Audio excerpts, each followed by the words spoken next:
What's going on, guys? Welcome back to another episode of our Fallout 4 Let's Play series. In our last episode, we made it out of the vault. Jeff woke up from one nightmare, thrust into another, and this is the world he finds himself in. Very estranged from the world he remembers, and we will soon find out why. But for now, I'm going to give you guys a brief look. If you remember, this all used to be very green and luscious, and there was a very nice neighborhood up in that area right over there, Sanctuary, where we lived.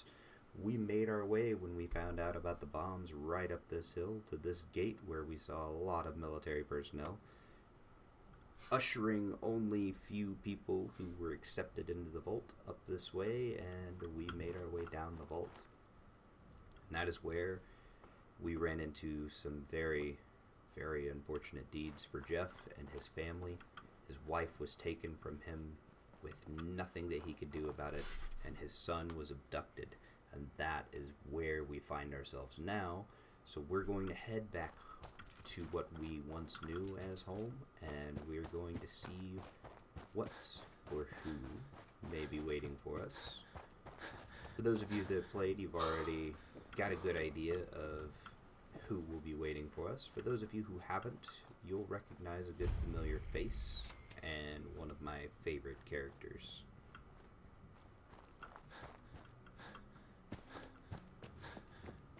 It is none other than Codsworth. Less shiny than he once was, but he is still kicking. As I live and breathe! Oh, it's really you! Codsworth? You're still here. So, other people could still be alive too. But of course I'm still here! Surely you don't think a little radiation could deter the pride of General Atomics International? But you seem the worse for wear.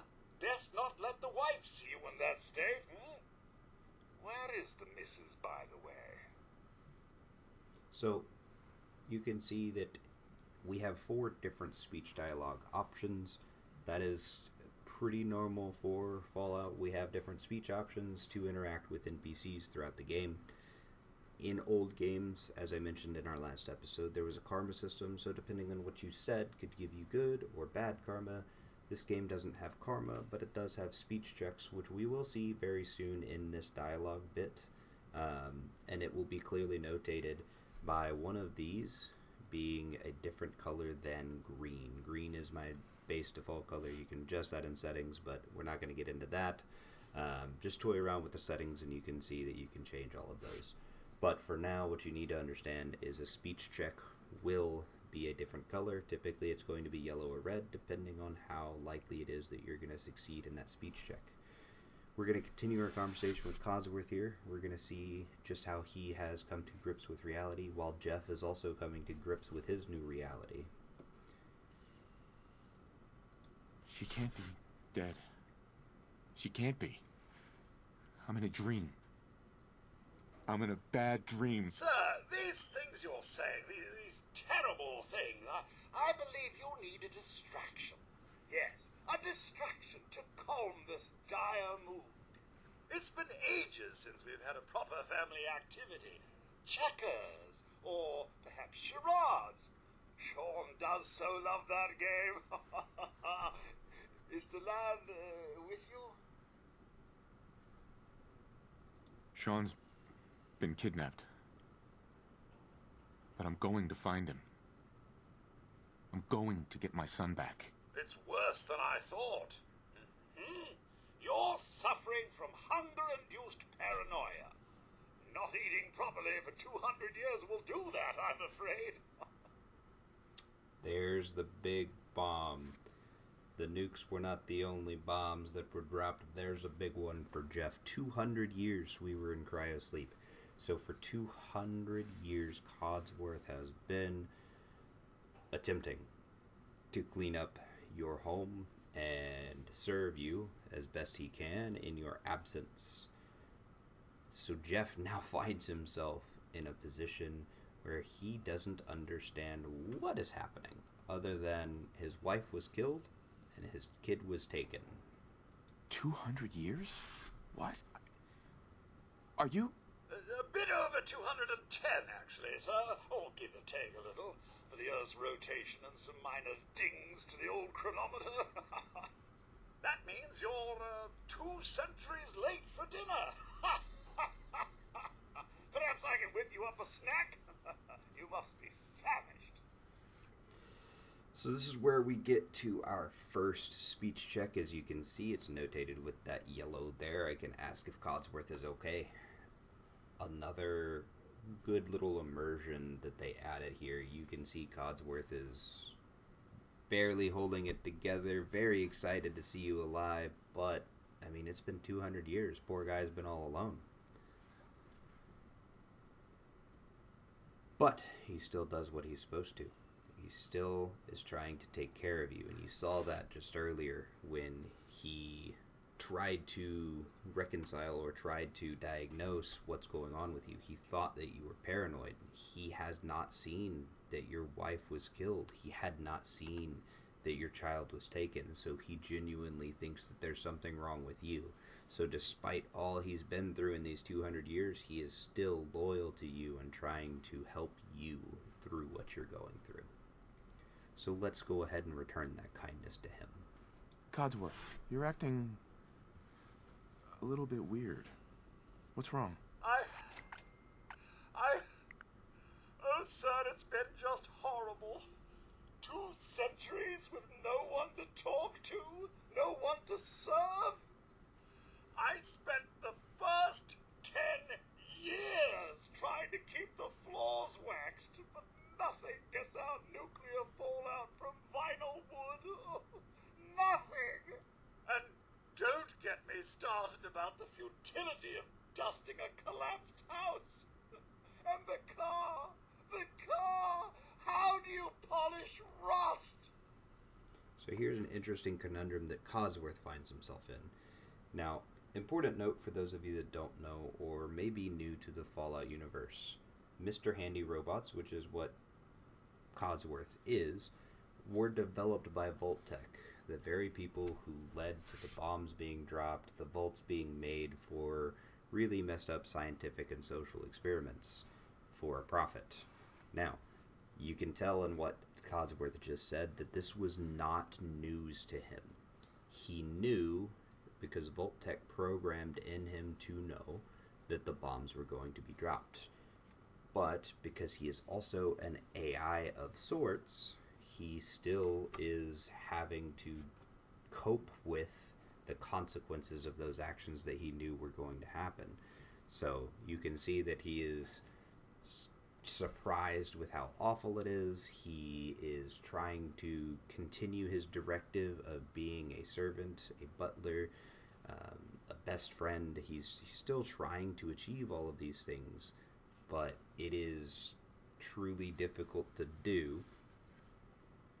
And I think that is probably one of my favorite things about the series, is the lore of the game is very in-depth, and little things like this that you can pick up on, and you're like, wow, this corporate entity that is so greedy decided that they were going to set forth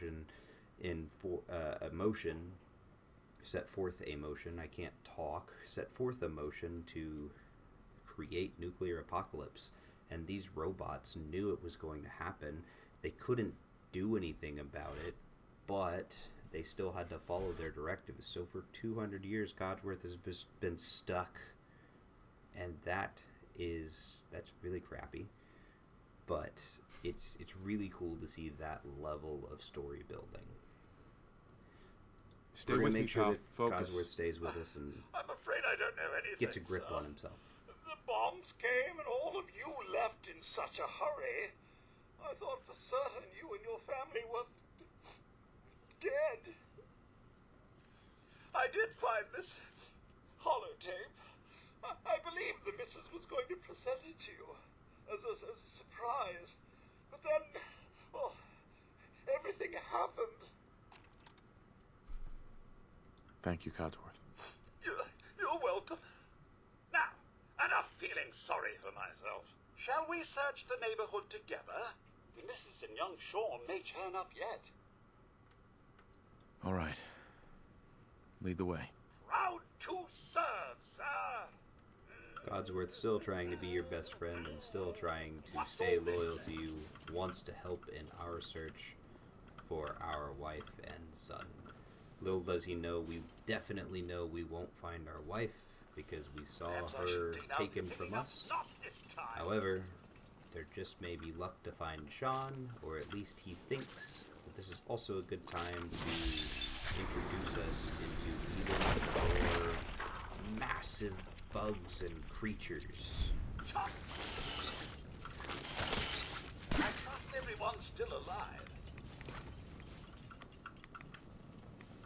Nothing here but a few flies. Wait.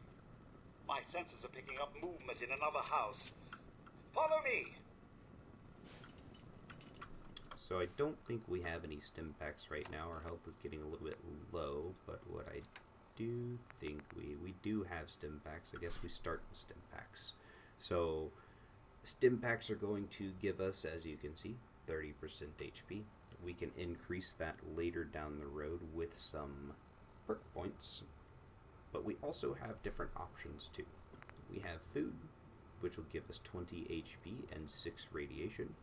We also have a drink, Nuka-Cola. This will also give us 20 HP and 5 radiation, but will also give us 10 action points so that we can continue sprinting and using VATs and things like that.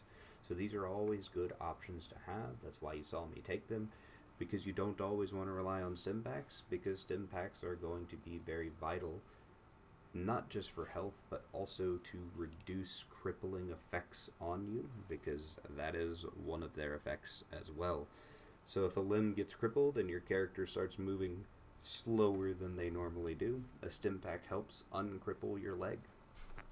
So we're going to go ahead and take these two so that we can get some of that HP back, and we can go continue fighting the vermin that have infested our old and now new home.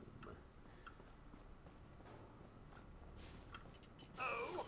Ha ha ho!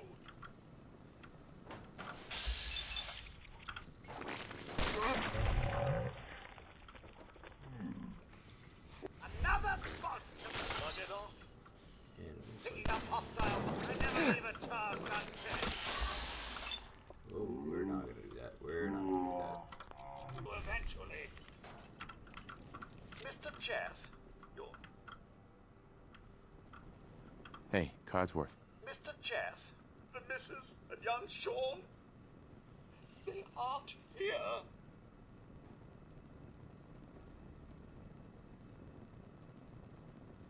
Sean's out there, Codsworth. I need to find him. What about Concord, sir?